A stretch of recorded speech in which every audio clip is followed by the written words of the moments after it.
প্রতিদিনের মতো আবারও নতুন একটি ভিডিও নিয়ে হাজির হলাম। তো আশা করি ভিডিওটি আপনাদের কাছে অনেক ভালো লাগবে। তো আজকে কী রান্না করব আপনাদের সাথে শেয়ার করব। এদিকে গরুর গোশত নিয়ে নিছি, আর গরুর গোশতটা এখন পাতিলে দিয়ে দিলাম, পেঁয়াজ দিয়ে দিলাম, সাথে কাঁচা বসিয়ে দিব সব ধরনের মশলাগুলা দিয়ে মাখিয়ে। এই তো একটু আদা বাটা দিয়ে দিলাম, রসুন বাটা দিয়ে দিলাম,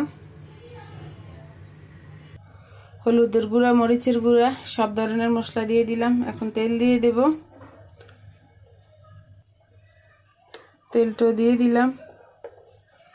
এখন ভালোভাবে মিশিয়ে নেব। এদিক দিয়ে রুই মাছ নিয়ে নিছি, রুই মাছটা ধুয়ে এখন হলুদের গুঁড়া, মরিচের গুঁড়া, লবণ দিয়ে রেখে দিচ্ছি। এখন ভালোভাবে মাখিয়ে নেব। রুই মাছ দিয়ে আলু দিয়ে চিচিঙ্গা দিয়ে রান্না করব। তো এদিকে আলুটা চিকন চিকন করে কেটে নিছি। এভাবে চিচিঙ্গার সাথে আলুটা চিকন চিকন করে দিলে আমার কাছে অনেক ভালো লাগে দেখতে। এই তো চুলাটা জ্বালিয়ে দিলাম, পাইপিং দিয়ে দিলাম, মাছটা ভাজি করে নেব। এদিকে গোশত বসিয়ে দিলাম, সাথে কয়টা লং, এলাচ, দারচিনির গুঁড়ো দিয়ে দিলাম। এইদিকে পাইপিনে মাছটা দিয়ে দিলাম, মাছটা হইতেছে। আর এদিকে গরুর গোশত বসিয়ে দিলাম, গরুর গোশত হইতেছে, ঢাকনা দিয়ে দিলাম। এদিক দিয়ে মাছটা উল্টিয়ে দিলাম আরেক পিঠ হওয়ার জন্য। আর এদিক দিয়ে গোশত একটু নেড়ে দেব।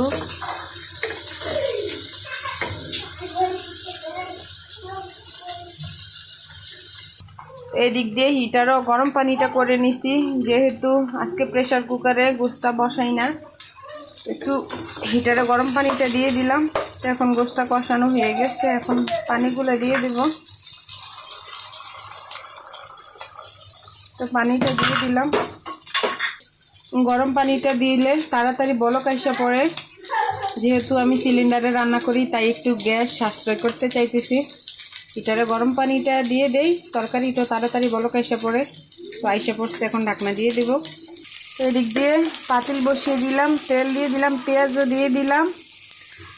এখন মাছের তরকারিটা বসিয়ে নেব। আর আজকে যেহেতু একটু তাড়াতাড়ি করতেছি, একটু নিচে যাব, যেহেতু ঈদ এসে পড়ছে, বাচ্চাদের জন্য টুকটাক কেনাকাটা করব। আবার তো দেশের বাড়িতে চলে যাব, তাই একটু তাড়াতাড়ি রান্না করি সকাল সকাল। একটু দুপুর হয়ে গেলে তো আবার রৌদ্র পড়ে, তখন আর যাইতে ইচ্ছে করে না গরমে, তাই ঠান্ডা ঠান্ডায় সকাল সকালে বের হব। আর এদিক দিয়ে ভাত রান্নাটাও কমপ্লিট হয়ে গেছে, ভাতের মার গেলে উঠিয়ে রেখে দিছি। তো এদিক দিয়ে এখন সবজিগুলো দিয়ে দিলাম, এদিক দিয়ে সবজিগুলো দিয়ে দিলাম। এখন সব ধরনের মশলা দিয়ে দেব এক এক করে। তো এদিকে রসুন বাটা দিয়ে দিলাম, এদিক দিয়ে কাঁচামরিচগুলো দিয়ে দিলাম,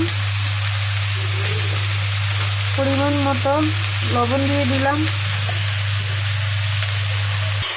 পরিমাণ মতো হলুদের গুঁড়ো দিয়ে দিলাম। যেহেতু কাঁচামরিচটা দিছি তাই মরিচের গুঁড়া একটু কম করে দেব, হালকা একটু মরিচের গুঁড়া দিয়ে দিলাম সাথে। তো এদিক দিয়ে সবজিটা কষানো হয়ে গেছে, এখন একটু পানি দিয়ে দিলাম।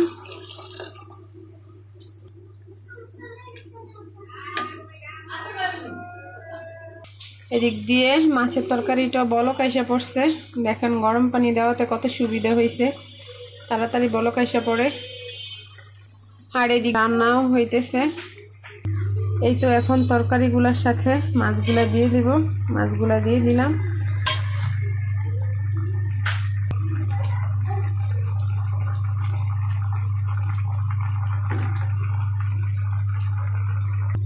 আর এদিক দিয়ে গরু গোছের তরকারিটাও হইতেছে, দেখেন।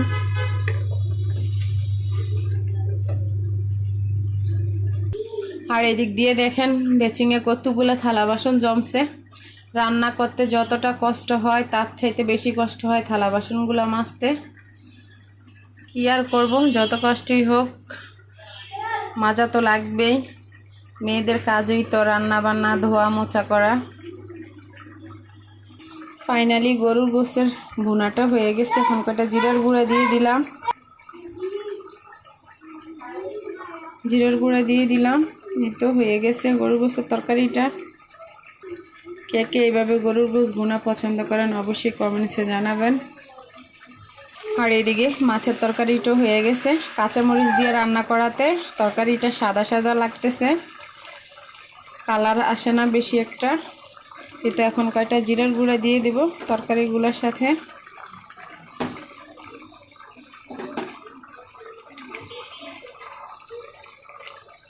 তো জিরার গুঁড়া দিয়ে দিলাম। তো আশা করি ভিডিওটি আপনাদের কাছে অনেক ভালো লাগবে। সবাই লাইক কমেন্ট শেয়ার করবেন। আর আমাদের নতুন ভিডিও দেখতে হলে আমাদের পেজটিকে ফলো দিয়ে রাখবেন। আল্লাহ হাফেজ, আসসালামু আলাইকুম।